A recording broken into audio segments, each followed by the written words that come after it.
I want you to go ahead and close your eyes for a second. I mean, assuming you aren't driving or operating heavy machinery right now, of course. Right. Please keep your eyes open if you are behind the wheel. Yeah, exactly. Safety first.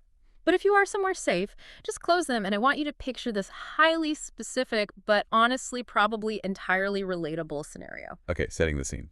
Imagine you are standing on a theatrical stage, and the floorboards beneath your feet are wooden. They are maybe a little scuffed up, and they groan just slightly when you shift your weight. I can hear that creak perfectly. Right. And the theater itself is completely dark, just pitch black, except for one blindingly bright spotlight pointed directly at your face. Oh, that sounds incredibly intense. It really is. You can literally feel the physical heat of that light on your skin, making you sweat just a little bit. And you look out into the darkness, and you can just feel the electric hum of it, that there is an enormous audience out there. Just waiting. Hundreds, maybe thousands of people. And they are all staring at you, just waiting in total, absolute silence. The sheer vulnerability of a moment like that is, it's staggering. It is the ultimate exposure. It totally is. And the catch here is there are no props on this stage. There is no set design behind you, no carefully painted backdrop of a city street or, a cozy living room. Just you and the light. Exactly. And worst of all, there is no script. You are expected to improvise an entire life story completely from scratch right here, right now, while everyone watches to see if you mess up. Which naturally triggers an immense biological panic. The nervous system just goes into overdrive. Oh, 100%. And to make matters worse, your hands aren't empty. You look down and you realize you are holding a suitcase. A suitcase? Yeah, but it's not some sleek, modern, lightweight polycarbonate carry-on with those 4 spinning wheels that just glides across the floor. Oh, the nice ones. Right, no, not one of those. It's a heavy, battered, vintage leather suitcase. The kind with those brass buckles that are all tarnished green. The handle is super stiff, and it's physically digging into the palm of your hand, literally cutting off the circulation.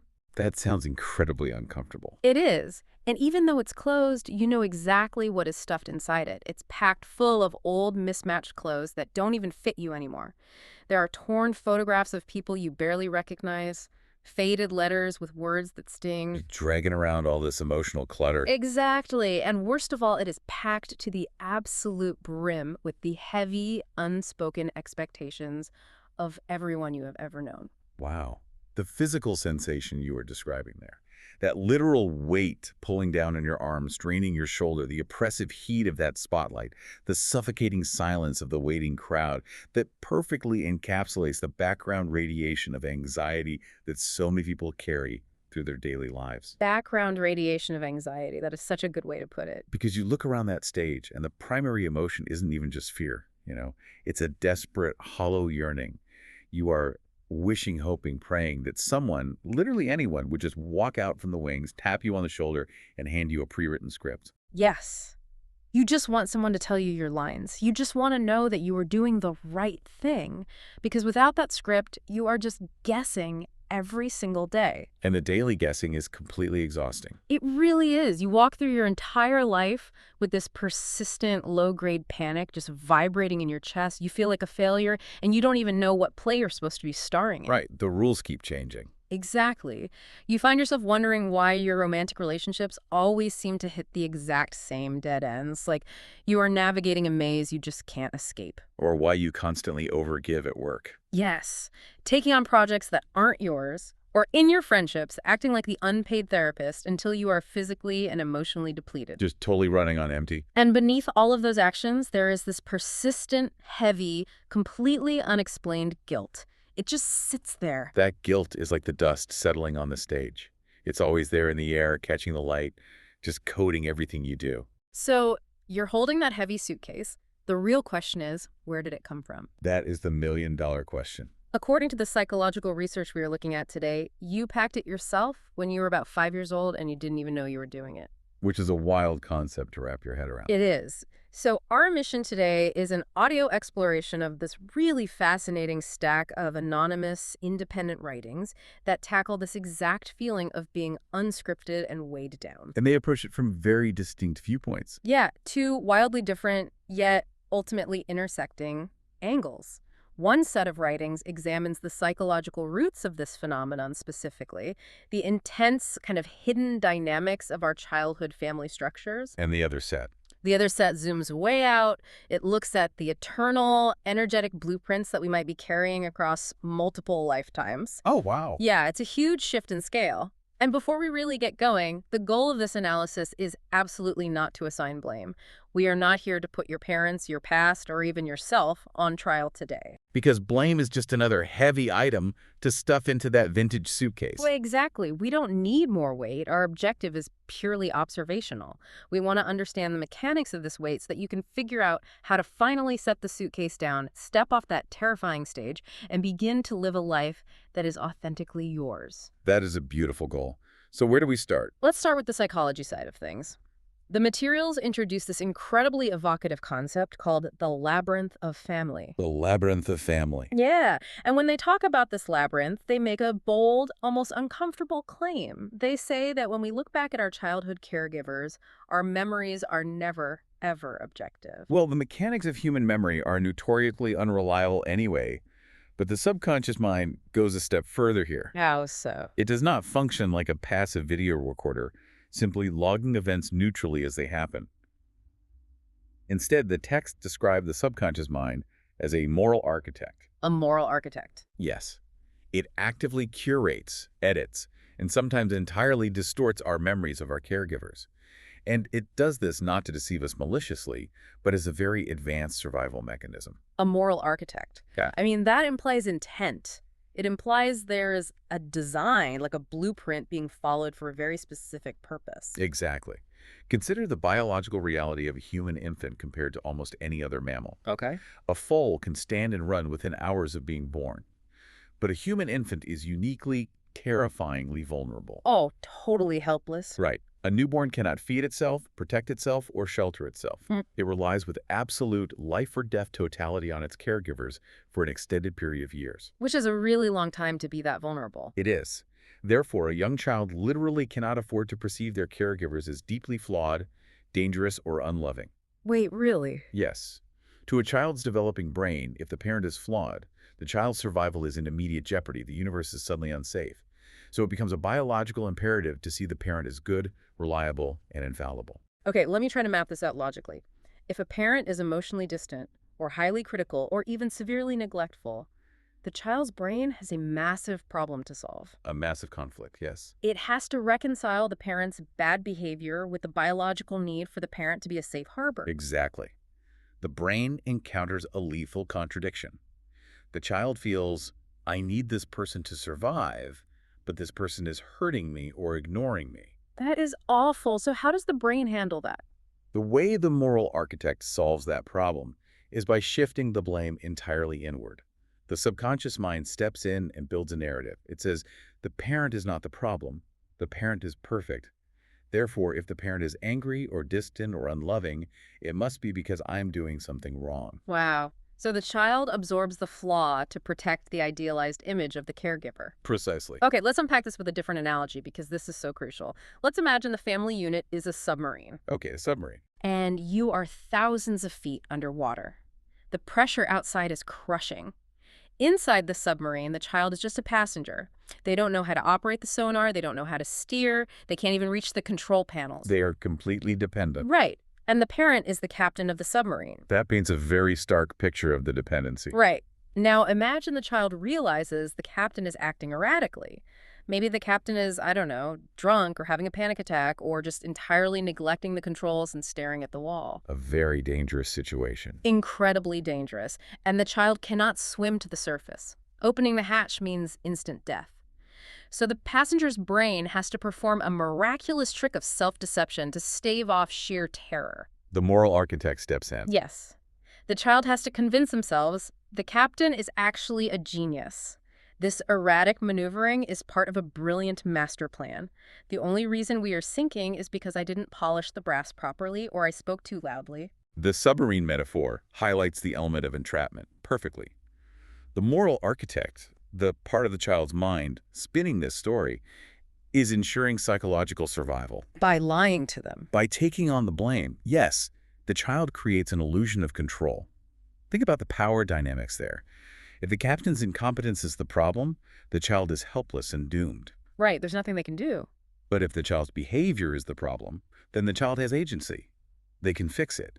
They just have to be quieter or smarter or funnier or less demanding. It gives the child a false sense of power in a situation where they are actually entirely powerless. That is so heartbreaking, because the tragedy is that the passenger grows up. They eventually get off the submarine, they walk onto dry land, but they still believe the story they told themselves. The programming runs deep, You grow up fundamentally believing that you are the problem, that you are inherently flawed, and that whenever things go wrong around you, it's your fault. which forces a very necessary reflection for you, the listener. Consider your own personal labyrinth of family. Yeah, think about your own labyrinth. A labyrinth isn't just a maze meant to confuse you, you know? It is a structure designed to protect something at its center, often by disorienting anyone who enters. Keeping the danger out. Exactly. When you think about your childhood, are there pathways you instinctively avoid? Mhm. Are there closed doors you never try to open? Dark corners of memory that you hurry past because they feel dangerous? Things you just don't want to look at. The subconscious built those walls and locked those doors to protect you when you were small and trapped on the submarine.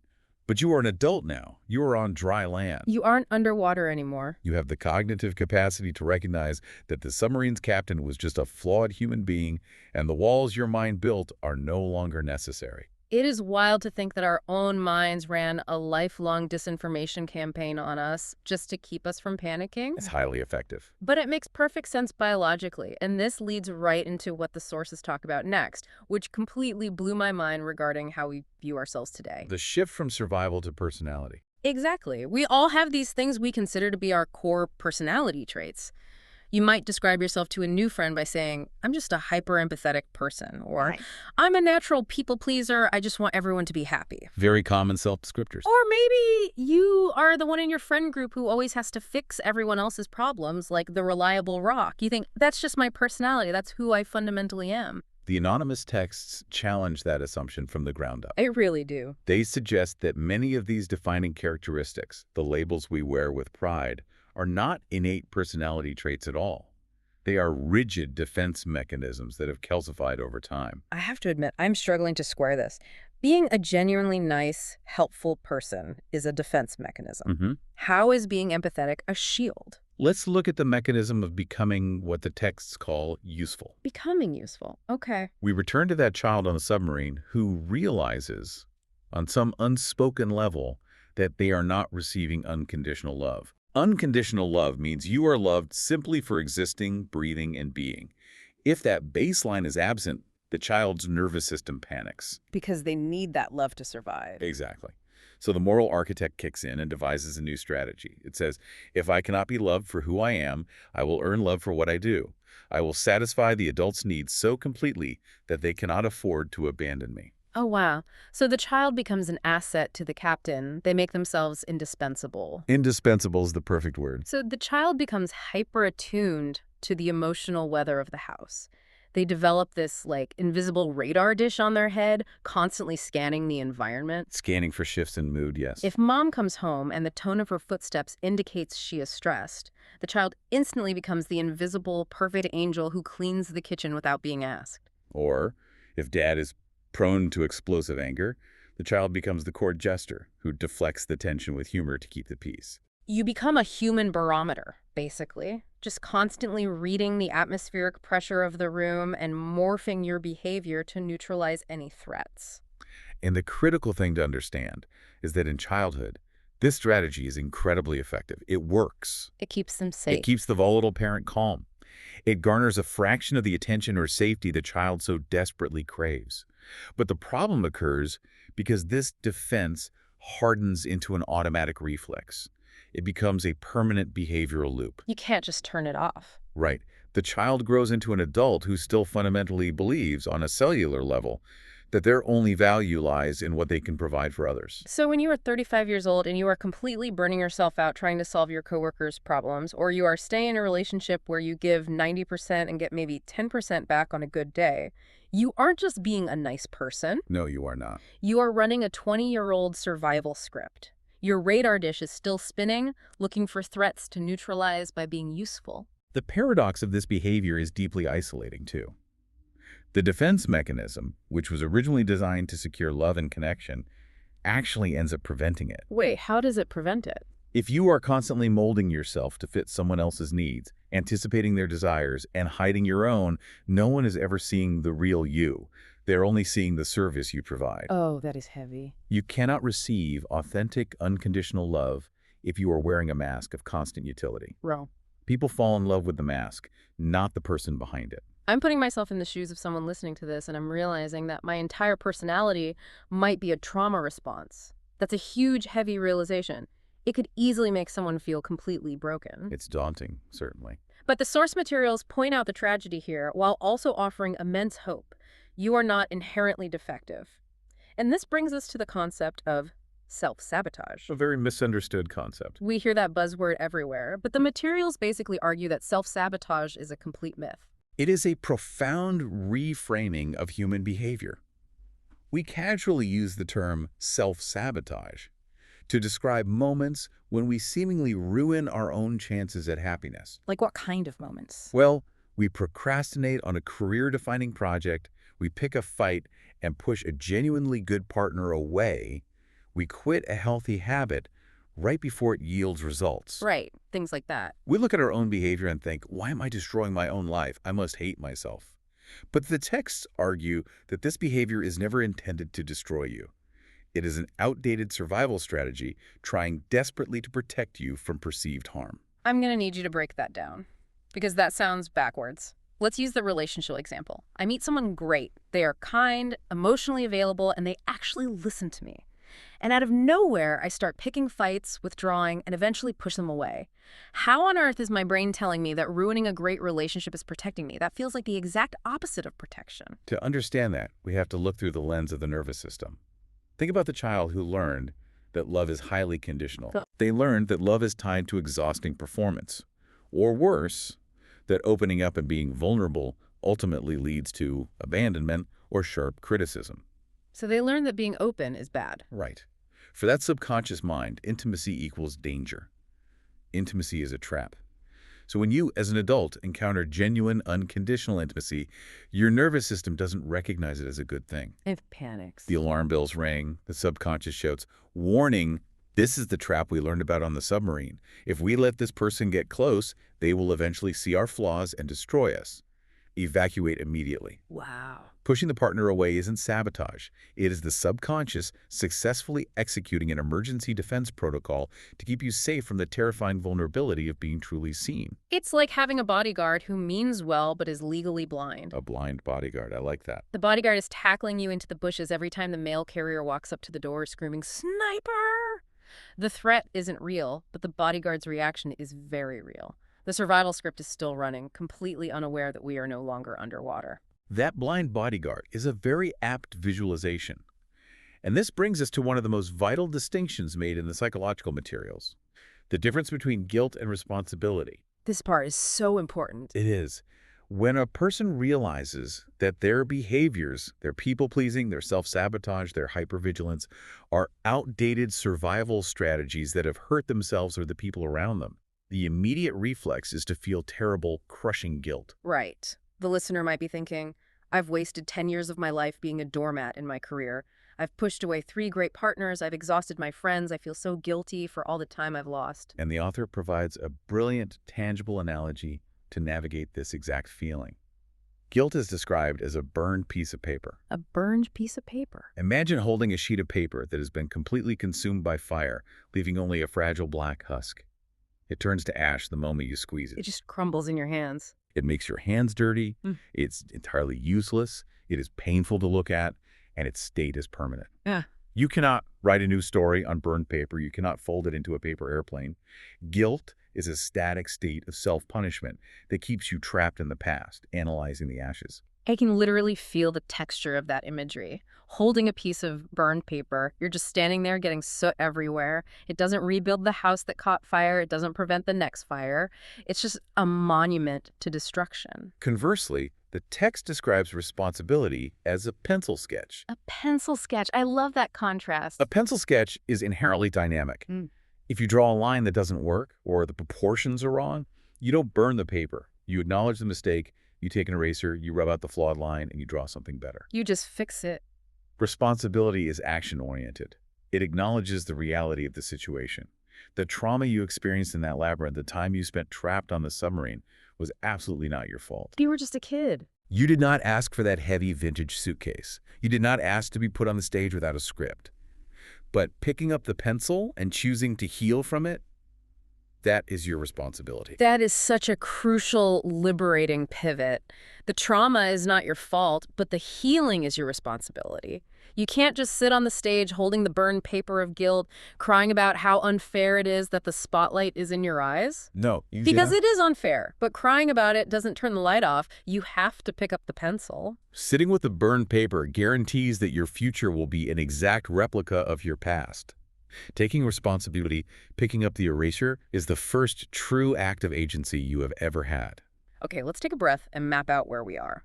Psychology explains the childhood origins perfectly. We are carrying the survival scripts of our early environments, the rigid defense mechanisms masquerading as personality traits, and the ash of misplaced guilt. Yes, that covers the psychological framework. That alone is enough to make anyone want to walk off the stage. But, and this is where it gets crazy, this model completely falls apart when we look at certain edge cases. The anomalies. Right. What about people who had incredibly loving, stable childhoods? No submarine, no erratic captain, yet they still end up on that stage holding the exact same heavy suitcase, plagued by the exact same inexplicable anxieties or recurring life patterns. Psychology often hits a wall there. It totally does. And that is where the second set of documents steps in with a radical alternative. What if the suitcase doesn't just hold the baggage of your childhood? What if it holds the weight of centuries? Shifting from the psychological realm into the energetic and metaphysical concepts presented in these secondary texts requires us to abandon our traditional frameworks entirely. We have to open our minds a bit here. Very much so. To understand this perspective, we have to grasp a concept that challenges the very foundation of how we perceive reality. And that is the concept of simultaneous time. Simultaneous time. Okay, I need you to slow down here and explain this to me like I'm 5, because my brain is firmly stuck in linear time. Most of our brains are. Everything in human experience tells us that time is a straight track. There is a past, which is gone and locked away. There is a present, which is happening right now as we speak. And there is a future, which hasn't happened yet. We are a train moving forward on that track. How does simultaneous time actually work without sounding like pure science fiction magic?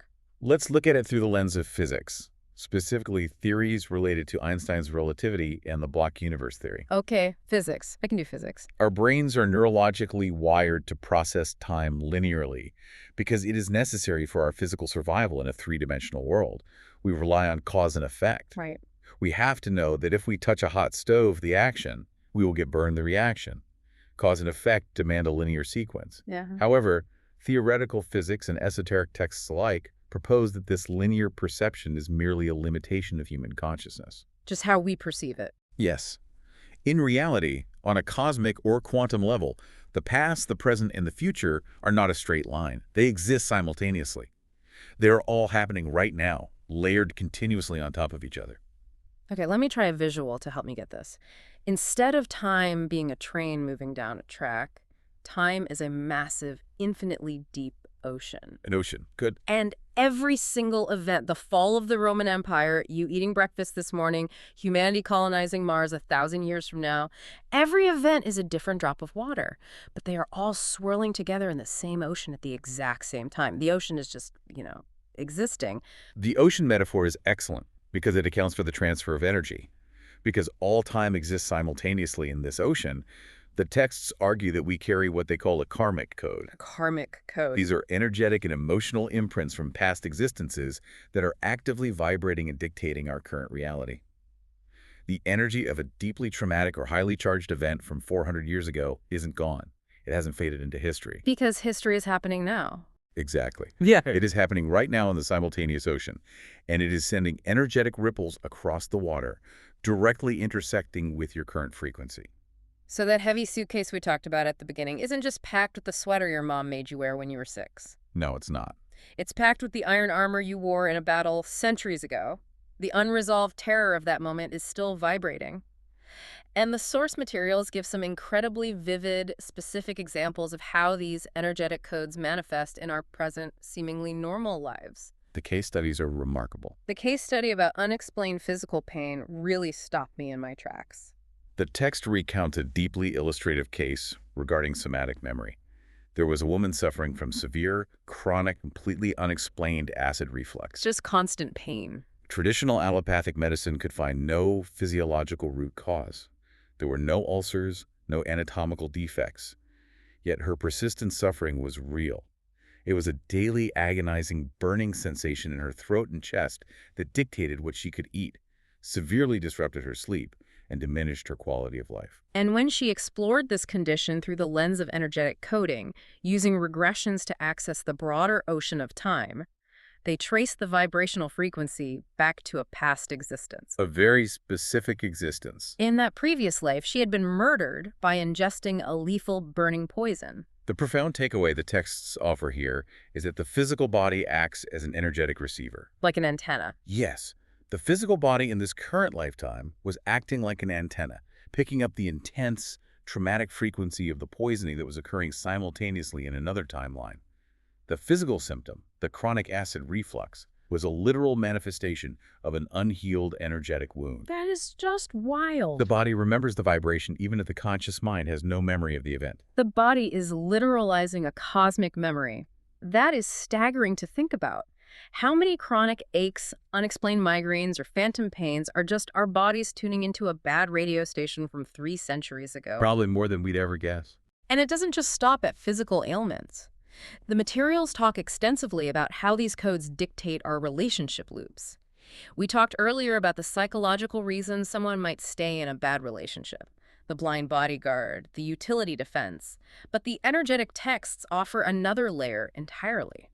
They describe a woman who is trapped in a cyclical nightmare, continually returning to a profoundly abusive partner. Which is, sadly, something so many people relate to. From a purely psychological standpoint, a therapist might say she has devastatingly low self-esteem, or that she is repeating a childhood pattern of seeking love from a withholding parent. Right, the usual explanations. But the energetic reading revealed a dynamic that spanned timelines. In an old incarnation, this woman and this exact same soul shared an immense, overwhelming passion. However, in that past era, the social dynamics were radically different. Different times, different rules. Exactly. She lacked any social, legal, or financial power. She was entirely dependent on him for survival, and he ruthlessly abused that power imbalance. So the soul repeats the pattern. They come back together in this lifetime, in 21st century bodies, like actors being recast in a slightly different play, but they are uncontrollably reading the exact same underlying emotional script. It's a compulsion. The soul is trying to finally learn the lesson it failed to learn before. Right. How to maintain boundaries, how to claim personal power, how to walk away from destruction despite the magnetic pull of passion. The repetition of the cycle is not a punishment. The soul actively seeks out the frequency of the unresolved trauma because it possesses an innate drive to resolve it. It is trying to close the electrical circuit.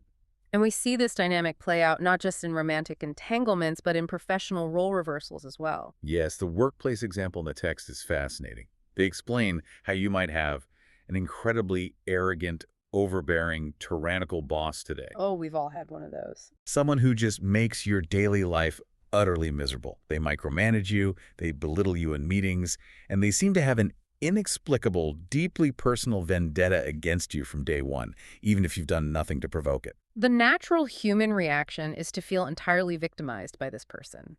You feel targeted and helpless.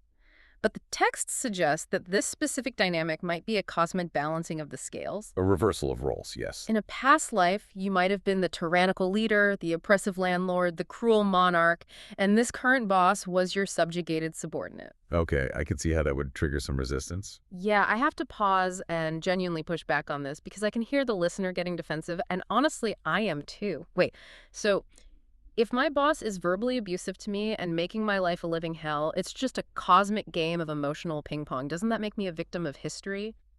Or worse, does it mean I actually, deserve the abuse right now because I was a jerk in the 15th century? That is the fear, isn't it? That feels like a massive contradiction to the whole drop the burned paper of guilt message we just established. If I was a tyrant, shouldn't I feel guilty? Are the texts telling me to just accept the abuse as my cosmic punishment? It is a vital distinction to make, and your resistance is exactly how most people react to the concept of karma initially.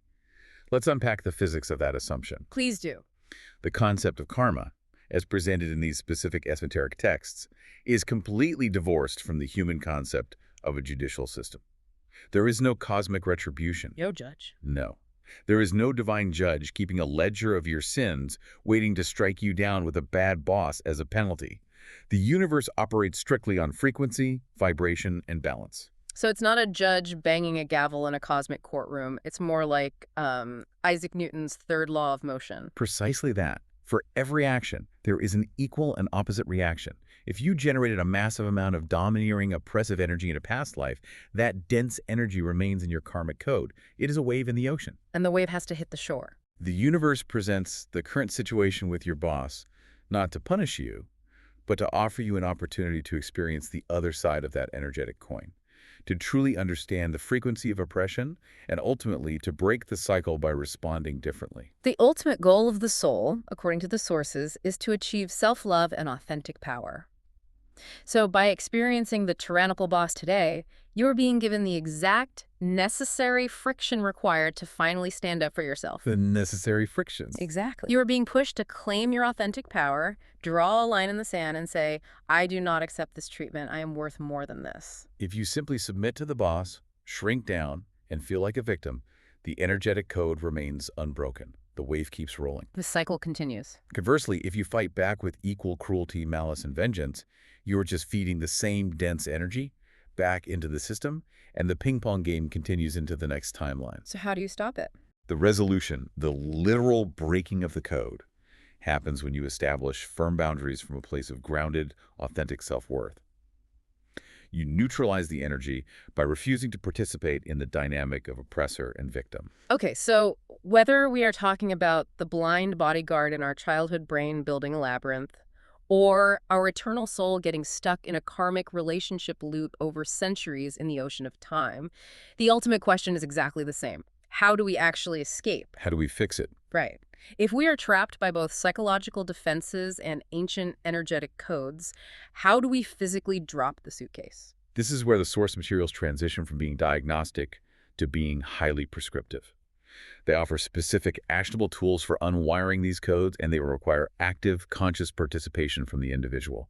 The first major tool they discuss in depth is the concept of rescripting. Rescripting. Taking the pen back from the moral architect. I want to spend some real time on this. Walk me through exactly how someone does this. Let's say it's a Tuesday night. I'm sitting on my couch in my living room, and I realize I'm running an old survival script. How do I rescript it? Let's construct a scenario. You are sitting on your couch, and you are feeling an overwhelming, irrational wave of anxiety because your partner didn't text you back for 3 hours. Oh, that's a classic one. The logical mind knows they are just in a meeting, but your nervous system is screaming that you are being abandoned. You recognize this is an old wound. Because we established that time is simultaneous, the past event that created this wound is not a locked vault. It is a vibrating frequency that can be interacted with right now. Rescripting involves the practice of mentally traveling back to the origin of that specific terror. So I close my eyes, and I don't just sit there and vaguely remember how awful it was to be ignored as a kid. I go back into the memory vividly, like a film director walking onto a live movie set. You enter the memory with all your senses. You visualize the childhood living room. You smell the specific scent of the carpet. You see the layout of the furniture. Really immerse yourself. Let's say the memory is of you at 7 years old, standing in the doorway, crying, while a parent completely ignores you, staring at the television, making you feel entirely invisible and unworthy of attention. The crucial step is this. You do not repeat the actions of the powerless child. You explicitly rewrite the ending of the scene. You change it. You visualize your current adult self walking into that living room. Wait, the adult me walks into the memory. Yes. You visualize your adult self walking over to the 7-year-old. You kneel down, you look the child in the eye, and you speak the words that the child desperately needed to hear in that moment. You are visible. You are important. The fact that they are ignoring you has nothing to do with your worth. I see you, and I am taking you out of this room. You mentally pick the child up and walk out the front door. You literally take back the power. You change the conclusion of the scene.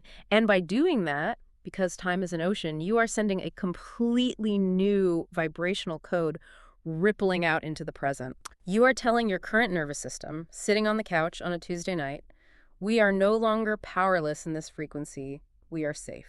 It fundamentally alters the energetic imprint encoded in your consciousness. It provides the nervous system with a resolution it never got. The second major tool the texts analyze is a somatic practice, often referred to as the emotional freedom technique, or tapping. Tapping. Okay, I have to be the skeptic here for the listener. I have seen videos of people doing this on social media. They are tapping their fingers on their forehead, their collarbones, under their arms, and reciting phrases. Honestly, to someone uninitiated, it looks absurd. It looks very strange, It eh? looks like a massive placebo effect. How is tapping my face going to cure a trauma from 20 years ago? What is the actual science there? The visual is certainly unusual, which is why understanding the neurology behind it is so critical. Tapping bridges the gap between the physical body and the energetic code. Okay. The physical tapping targets specific acupressure points, which traditional medicine associates with the body's energy meridians. But let's look at the brain chemistry. When a traumatic memory is recalled, like the memory of being ignored in the living room, the amygdala, which is the brain's primitive fear center, lights up like a siren. It panics. It instantly sends a stress response throughout the entire nervous system. Cortisol floods the body. The heart rate elevates.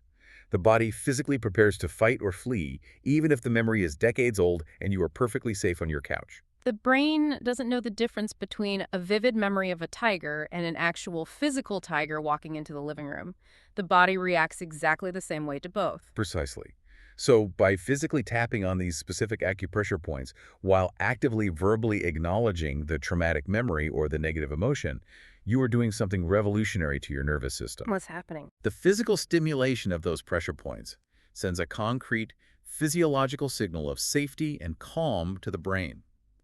You are doing this while the amygdala is trying to process the distressing memory. Oh, it's like a neurological short circuit. You're bringing up the computer file labeled terrifying danger, but simultaneously you are sending a physical sensation that says, we are perfectly safe, relax the muscles, and it forces the brain to reconcile the two. It decouples the memory from the intense physiological panic. It neutralizes the emotional charge of the memory. The event still happened, you aren't erasing history, but the memory no longer holds your physical body hostage. You can think about the event without your heart racing. The third tool, which leans heavily back into the psychological framework, is the vital daily practice of reparenting. Reparenting yourself. This connects so deeply to the submarine metaphor.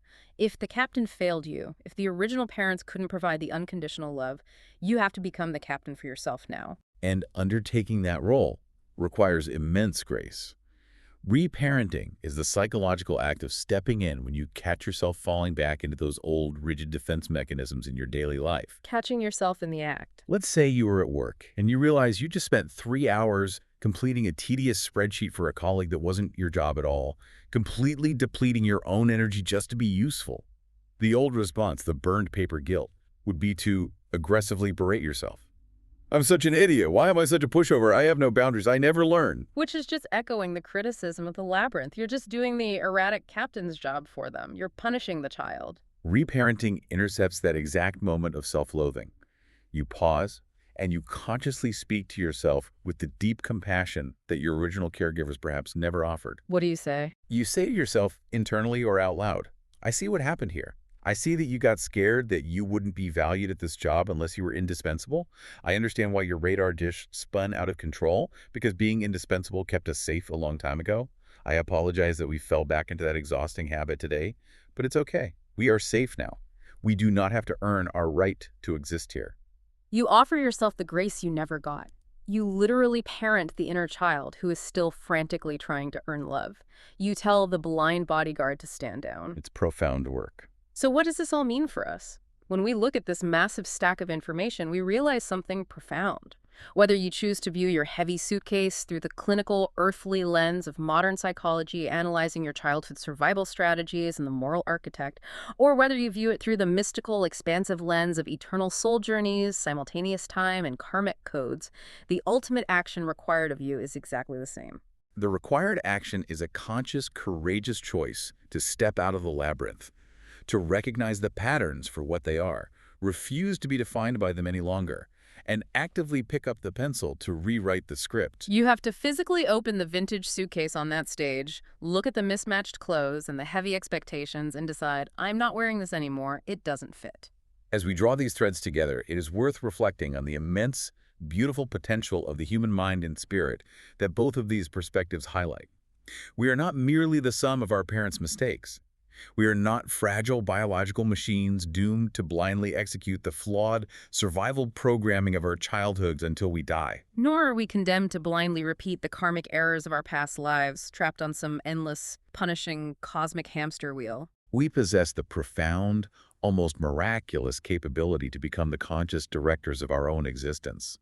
We have the cognitive and energetic power to observe the play we are in, recognize the flawed script we were handed, step completely off the stage, and write something entirely new. We are not just actors reciting lines, we are the creators of meaning. I want to leave you with one final thought, tying everything we've explored today together. Think back to that mind-bending concept of simultaneous time we discussed earlier. The idea that the past, the present, and the future are all happening right now in this vast cosmic ocean. The block universe. If that is true, if all time exists at once, that means there is a future version of you, right at this exact second, who has already done the heavy lifting. There is a future version of you who has already navigated the labyrinth, who has already healed the trauma, who has rescripted the memories, and who has finally dropped that heavy vintage suitcase. They are out there right now. They are existing right now, standing on dry land, completely free and unburdened. If you could tune your radio dial to their exact frequency right now, if you could hear their voice echoing back to you from that future point in the ocean, what is the very first thing they would tell you to let go of today? Take your time exploring your own labyrinth. You have the map now. And you have the pencil. Redraw the lines whenever you need to. Safe travels.